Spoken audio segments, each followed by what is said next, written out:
personal growth in body mechanics. You know, I'm gonna have to say the balance of Brazilian jiu-jitsu. So moving on the ground is different from always being left lead or right lead in FMA. But because my Muay Thai we fight both leads, you know, Mm-hmm.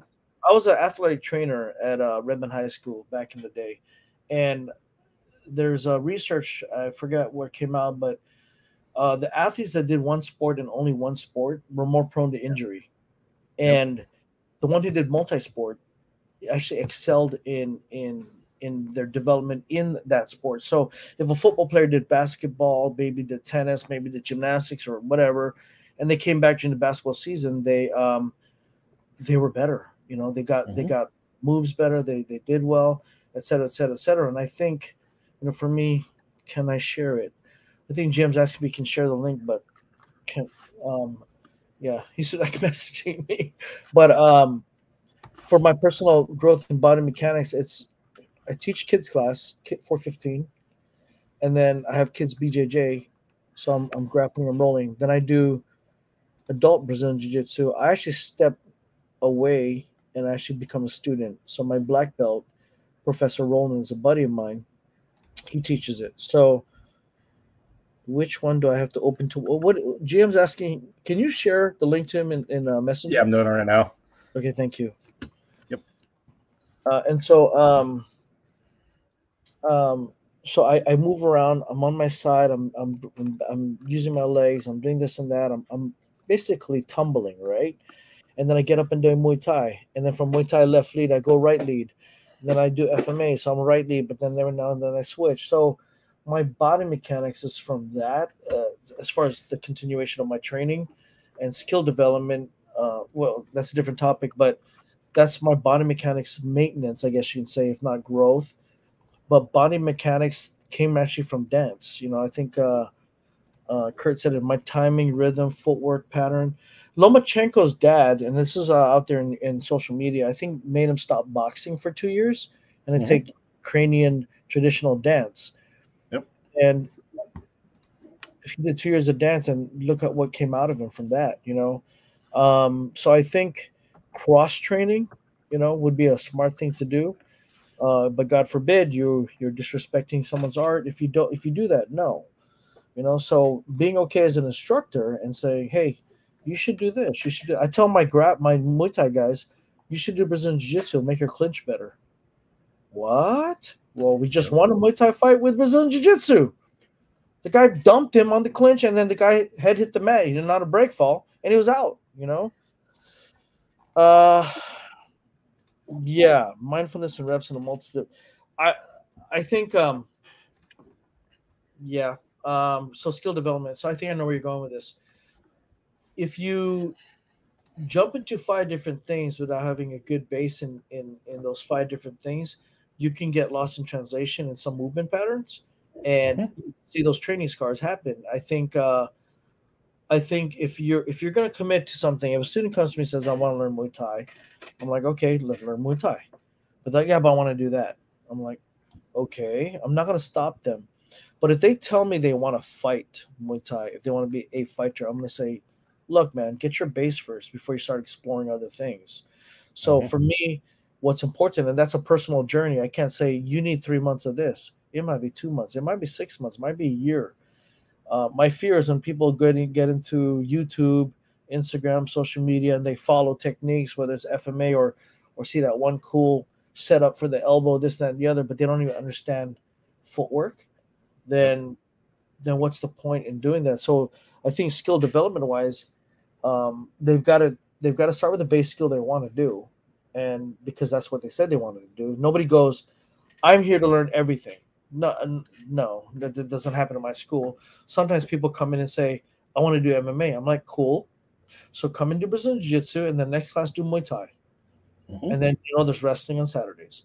So I say do all those three. Within all those three, they're learning basics, but I'm also letting them know you need to grow separately in all those things before you go here and go MMA. But if someone comes to my school and says, I want to learn Muay Thai, I'm not going to go, hey, you should start doing Brazilian Jiu Jitsu. I'm like, no, I don't even suggest it. I just let them get through the process in the fundamentals class, da da da. Then they get invited to advanced class Tuesday, Thursday. Then I see hey, you should try grappling. Have more body awareness, because striking is an eye thing. It's a visual, it's a visual skill set that needs to be trained and learned and tested. Right? You need to drill. Grappling is a physical thing. It's more touch and feel. So, you got to train your eyes. Got to train your eyes. Later down the road, if they do that, I say, you should try some FMA. Mm-hmm. And they're like, FMA? I go, you don't know the move I did to you was FMA, huh? So the triangle footwork is going to help you, because you can basically Tyson your way in, boom, quarter turn, shift your weight. Well, that's just, female triangle, boom, right into male triangle. I mean, it's all there, those angles. And so I think that's a personal, to answer your question overall, that's very personal. I can't say I know what works for me, and I think my base in have dance had caused me to actually progress further than most people. I can't tell that's the same for little Johnny or Mary or Billy Bob the fighter, and that's where you as a coach, me as a coach, I've had to actually make those decisions based on just seeing where they're at, keeping in mind their goal, and going, okay, if somebody says I want to learn Belinta walk, I'm like, okay, then learn your Belinta walk. And what do you mean? I go, do all your level 1 stuff, your level 2. Yeah, but I want to do the grouping stuff. I'm like, no, don't. You're gonna miss the whole point of grouping. You're not even there, So do your level 1, do your level 2, build your base, your foundation, your reaction, defense, and counter. And then let's get into grouping systems.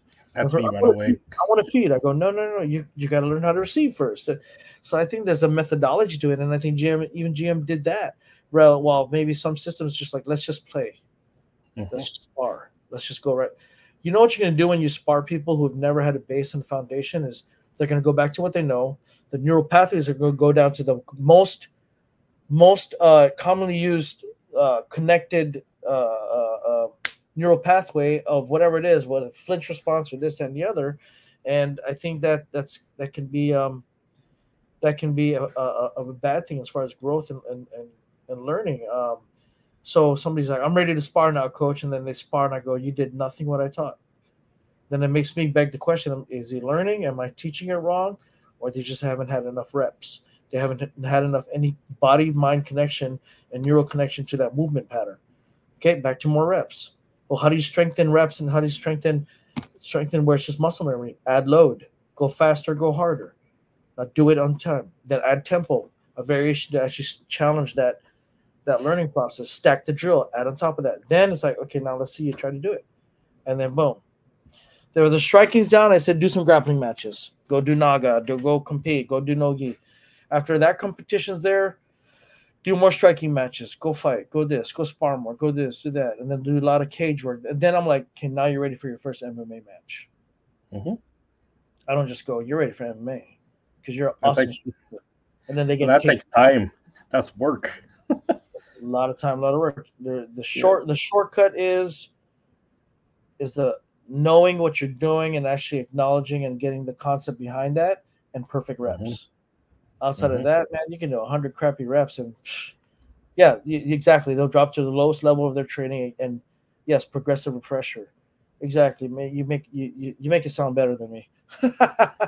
And I call it stacking the drill. Jab, jab, cross, jab, jab, cross, hook, jab, cross, hook, round kick. Down, go. All right, guys. Okay, 1, 2, 3, round kick. Ready? Let's go. 1, 2, let's go. And they're like, what are we doing? 1, 2. I'm like, jab, jab, jab. Other side, jab, jab, jab, jab. Shit, this is boring. I go, there you go. Now that you said it's boring, that means actually you're getting it. Because if you're that bored of it, that's awesome. And then add the cross, stacking the drill. Add the hook. Okay, add the round kick. Ah, shit. Let's go back to the hook. Your round kick looks like shit. So what's the point of doing bad reps? No round kick, everybody. No, just jab, cross, hook. And then occasionally I'll walk by, and this is what I call drive-by coaching. I go, hey, add the round kick because that's a fighter. Add the round kick because he's been doing it 6 months. You, jab, cross, hook. We need to work your round kick separately. Can't stack it on top. Can't layer it up. That's just being a mindful coach. Otherwise, everybody's going to be at this level. I like to layer cake my classes because I know I've got pros, I've got high level fighters, I got I just started maybe a year ago. I just want to stay in shape, and I go, I have no fucking clue what I'm doing. I'm Then gonna occasionally get the out of towner who doesn't really know what he's doing either. I need to get this guy to here, and he might only jab cross. This guy might jab cross hook. This is my jab cross hook round kick. This is my jab cross hook round kick right into a counter block to a switch kick. This guy might go into a counter switch kick right into a clinch into da da da da. It's like Blintalk level 1, level 2. Oh, I can do grouping now. And then, oh, you can feed the grouping. Oh, disarms. Oh, semi-advance. It's the same. And the beautiful thing is a lot of masters don't even know they're doing it. And if they did know they're doing it, they knew it because it worked. Jim Bobby put into curriculum. He did that on purpose. He wanted to put into curriculum that can spread the art and why it's successful, why it's worldwide. He was like, how can I spread the art in such a way that's going to touch the masses? But he keeps a quality control on people, because that's what the sevens have to do. The gurus have to do. It's when he wants a return, he wants that. That's not Blintalk. If it don't look like Muay Thai, it's not Muay Thai.